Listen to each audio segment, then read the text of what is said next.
A couple years ago, my colleague Amy Coe and I looked at, out of the 300 mutual funds that were in existence in 1970, over the subsequent 45 years, only 3 of them managed to outperform the market by 2% per annum. What a wonderful batch of mutual funds. Aren't those investors in those funds blessed?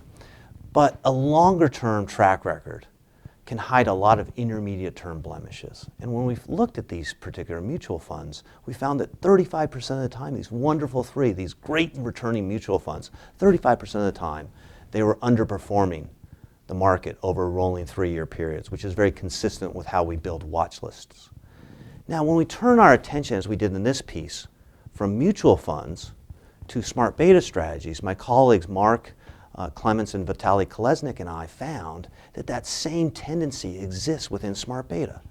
Strategies where we show you a 40 or 50-year back test of 2% per year have a lot of intermediate bouts of underperformance. Investors in smart beta strategies can and should expect bouts of underperformance.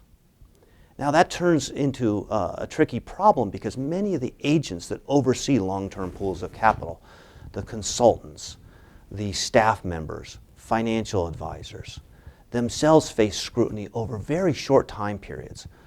The rolling 3-year watch is exactly that because 3 years is the typical amount of time that quote-unquote long-term investors give us to see fruits of their labor.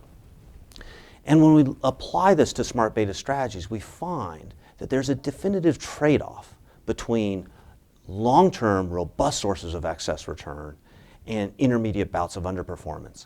And investors really need to carefully think about that.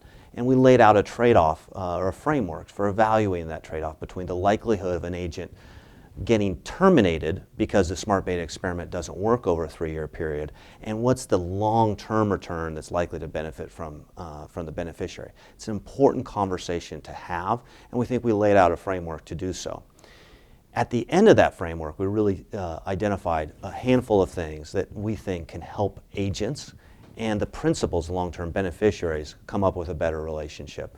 The first is to extend the time horizon, the measurement window that we are applying to the performance measurement of our portfolios. The second one is to codify investment beliefs, which once you do that and you identify why we think these strategies will produce excess returns over the longer term, we think that ensures a certain measure of stickiness. And lastly, it's okay to add non-robust strategies to your portfolio if they're diversifying and they bridge that gap between the agent's time horizon and the principal's time horizon, as long as those don't do us material harm. And we actually identified in the piece several that do so.